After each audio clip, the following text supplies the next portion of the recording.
നെൽകർഷകരും മില്ലുടമകളുമായുള്ള തർക്കം നിലനിൽക്കുന്നതോടെ പ്രതിസന്ധിയിലായ കുട്ടനാട്ടിലെ നെല്ല് സംഭരണം. ഏറ്റെടുക്കുന്ന നെല്ലിന്റെ തൂക്കത്തിൽ വരുത്തുന്ന കിഴിവാണ് പ്രധാനമായും കർഷകർക്ക് ഭീഷണിയായി മാറുന്നത്. സർക്കാർ തലത്തിൽ അടിയന്തര ഇടപെടൽ നടത്തിയില്ലെങ്കിൽ അടുത്ത തവണത്തേക്കുള്ള കൃഷി ആരംഭിക്കുന്നതിലും തടസ്സം നേരിടുമെന്ന് കർഷകർ. കൊയ്ത്തുകാലം ആരംഭിച്ചതോടെ ഏറെ പ്രതീക്ഷയിലായിരുന്ന കർഷകർക്ക് തിരിച്ചടിയാവുകയാണ് നെല്ല് സംഭരണത്തിലെ പ്രതിസന്ധികൾ.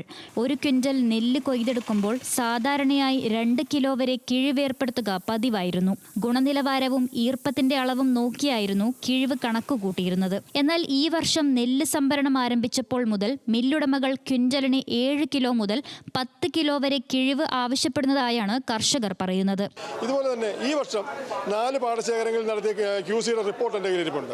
ആ റിപ്പോർട്ടും പ്രകാരം നെല്ല് മോശമാണെന്ന് നമ്മൾ ഒരിക്കലും പറയത്തില്ല.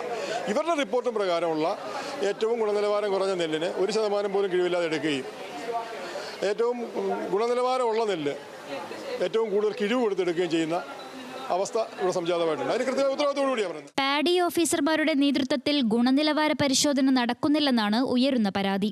എന്നാൽ സർക്കാർ മാനദണ്ഡങ്ങൾക്കനുസരിച്ചുള്ള ഗുണനിലവാര പരിശോധനയാണ് നടക്കുന്നതെന്നും മില്ലുടമകളുമായി ഉടൻ തന്നെ യോജിപ്പിലെത്താൻ സാധിക്കുമെന്നാണ് കരുതുന്നതെന്നും ഉദ്യോഗസ്ഥർ പറയുന്നു. QC എടുക്കുക എന്ന് പറയുമ്പോൾ ക്വാളിറ്റി കൺട്രോൾ കേന്ദ്ര സർക്കാർ മാനദണ്ഡം അനുസരിച്ചിട്ട് കൃഷി അസിസ്റ്റന്റ് ഡയറക്ടറും കൃഷി ഓഫീസറും നമ്മുടെ PMOയും പാടശേഖരത്തിലെ പ്രതിനിധികളും മില്ലിൻ്റെ പ്രതിനിധികൾക്കും അവരെയും വിളിക്കും. അവർക്ക് അതിൽ പങ്കെടുക്കാവുന്നതാണ്.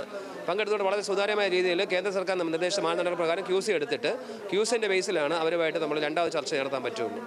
അങ്ങനെ ഒരു അവധാനം ഉള്ളത്. അപ്പോൾ ഇന്ന് നമ്മൾ പറഞ്ഞിരിക്കുന്നത് നമ്മുടെ QC എടുക്കാനായിട്ട് എല്ലാവരും പോയി അവിടെ പോയി QC എടുത്ത് നടപടി എടുക്കാമെന്നുള്ളതാണ് നമ്മൾ പറഞ്ഞിരിക്കുന്നത്. QC ഒന്ന് എടുക്കാനായിട്ടൊന്ന് സമ്മതിക്കുകയാണെന്നുണ്ടെങ്കിൽ നമുക്ക് അതിൻ്റെ ബേസിൽ ഉടനെ തന്നെ ചർച്ച ചെയ്ത് നാളെ തന്നെ അല്ലെങ്കിൽ ഇന്ന് വൈകുന്നേരത്തിൽ തന്നെ തീരുമാനമാക്കാൻ കഴിയുമെന്നുള്ളതാണ് ഇപ്പോഴത്തെ അവസ്ഥ.